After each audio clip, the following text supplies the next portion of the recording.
کریں تو ماہ رمضان شریف جو اللہ کی نشانی ہے اس کا احترام کیا ہے، اس کی تعظیم کیا ہے؟ تو ہمارے اسلاف فرماتے ہیں ماہ رمضان شریف میں عبادتوں کا اہتمام کیا جائے یہ اس کی تعظیم ہے، گناہوں کو چھوڑ دیا جائے یہ اس کا احترام ہے۔ میرے آقا مصطفیٰ جان رحمت صلی اللہ تعالی علیہ وسلم جب بھی ماہ رمضان المبارک قریب آتا تو میرے سرکار اپنے صحابہ کو عبادت کا شوق دلانے کے لیے، اپنے صحابہ کو عبادت کا ذوق دلانے کے لیے، اپنے صحابہ کے دل میں عبادت کا جذبہ پیدا کرنے کے لیے آقا کریم رؤوف الرحیم صلی اللہ تعالی علیہ وسلم ان کے درمیان رمضان المبارک کی برکتیں بیان کرتے، رمضان شریف کی فضیلتیں بیان کرتے، رمضان المبارک کی اہمیت بیان کرتے۔ ایک مرتبہ اللہ کے محبوب مصطفیٰ جان رحمت صلی اللہ علیہ وسلم فرماتے ہیں اے میرے صحابہ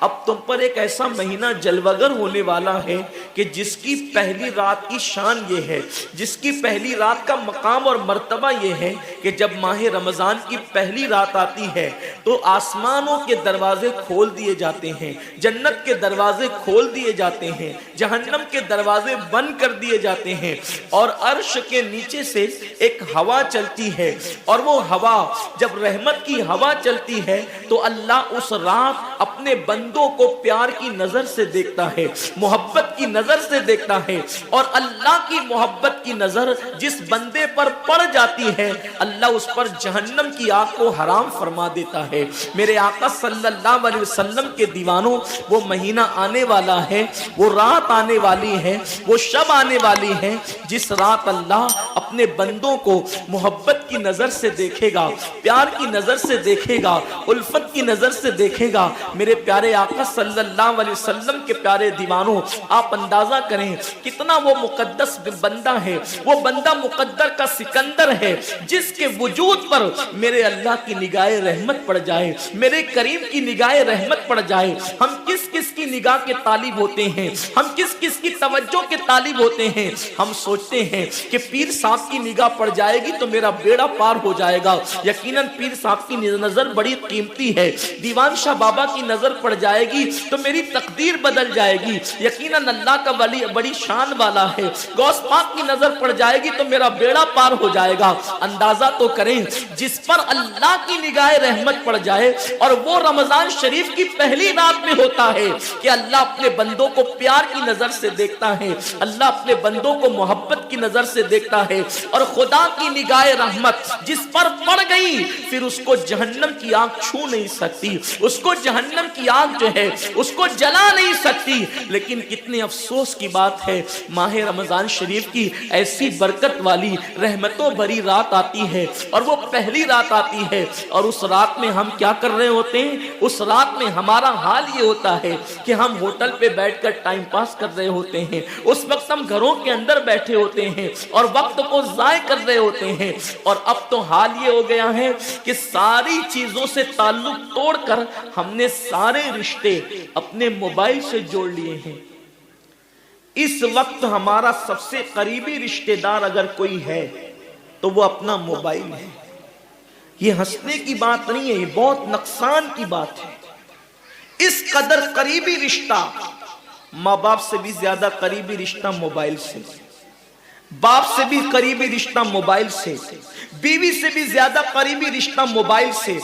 آپ کہیں گے اتنا قریبی رشتے کی آپ بات کرتے ہیں؟ ہم کہتے ہیں جو جتنا قریبی رشتہ دار ہوتا ہے اس پر توجہ اتنی زیادہ ہوتی ہے، اس سے پیار اتنا زیادہ ہوتا ہے، اس کی طرف توجہ اتنی زیادہ ہوتی ہے، اس سے لگن اتنا زیادہ ہوتا ہے۔ ہماری آنکھ ابھی بستر پر کھلی نہیں ہوتی اور ہم سیدھا ہاتھ اٹھا کر کے آدھی آنکھیں بند ہوتی ہے اور آدھی آنکھیں کھلی ہوتی ہے، اور ہم پہلے اپنے موبائل کی طرف ہاتھ بڑھاتے ہیں کسی کا میسج تو نہیں آیا۔ میرے پیارے آقا صلی اللہ علیہ وسلم کے پیارے دیوانوں امی کے پاس بیٹھے ہیں پھر بھی موبائل، بیوی کے پاس بیٹھے ہیں پھر بھی موبائل، والد کے پاس بیٹھے ہیں پھر بھی موبائل، حد تو یہ ہے کہ مسجدوں کے اندر بیٹھے ہیں پھر بھی موبائل، یقیناً اگر کام کے میسیجز ہو اور اگر کام اور ضروری چیز ہو، ٹائم دیکھنا ہو تو آپ یقیناً موبائل کو ہاتھ میں لیں، موبائل کوئی بری چیز نہیں ہے۔ لیکن انسان کتنا ڈوب گیا، عبادت کا سارا وقت انسان اپنے موبائل پر ضائع کرتا ہے۔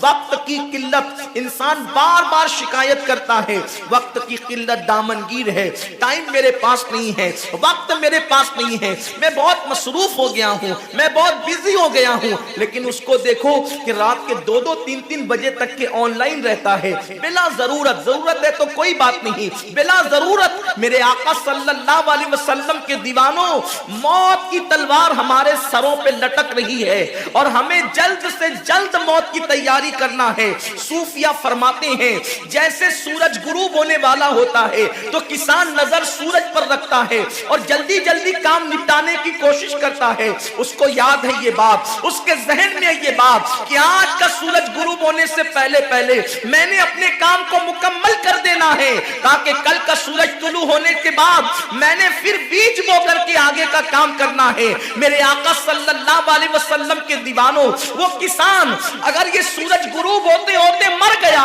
تو کل اس کا کام کوئی اور کر جائے گا، اس کا بیٹا بیج بوئے گا، اس کی بہو بیج بوئے گی، اس کی بیوی بیج بوئے گی، اس کے رشتہ دار بیج بوئیں گے۔ لیکن یاد رکھنا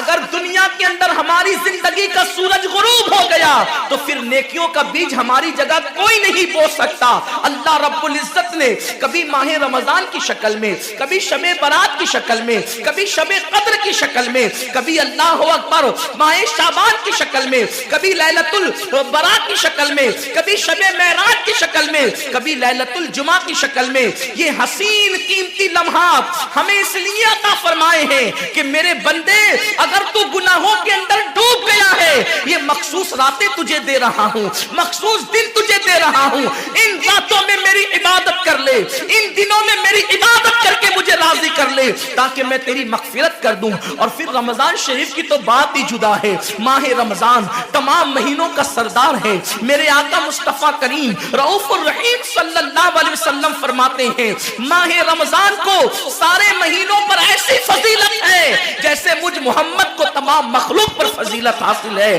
میرے آقا فرماتے ہیں ماہ رمضان شریف میں اگر تم ایک نیکی کرتے ہو تو اللہ تمہیں 70 کا ثواب عطا کرتا ہے، اور تمہارا خلوص بڑھ جاتا ہے تو اللہ تمہیں ایک نیکی کا 1000 عطا کرتا ہے، اخلاص اور بڑھتا ہے تو اللہ ایک نیکی پر تمہیں بے حساب ثواب عطا کرتا ہے، اس کا کوئی حساب ہی نہیں ہوتا۔ آقا کریم رؤوف الرحیم صلی اللہ علیہ وسلم فرماتے ہیں یہ ماہ رمضان کیا ہے؟ اللہ کے محبوب مصطفیٰ کریم صلی اللہ علیہ وآلہ وسلم ماہ رمضان شریف کے روزوں کی اہمیت بیان کرتے ہوئے فرماتے ہیں کہ ماہ رمضان شریف کا ایک روزہ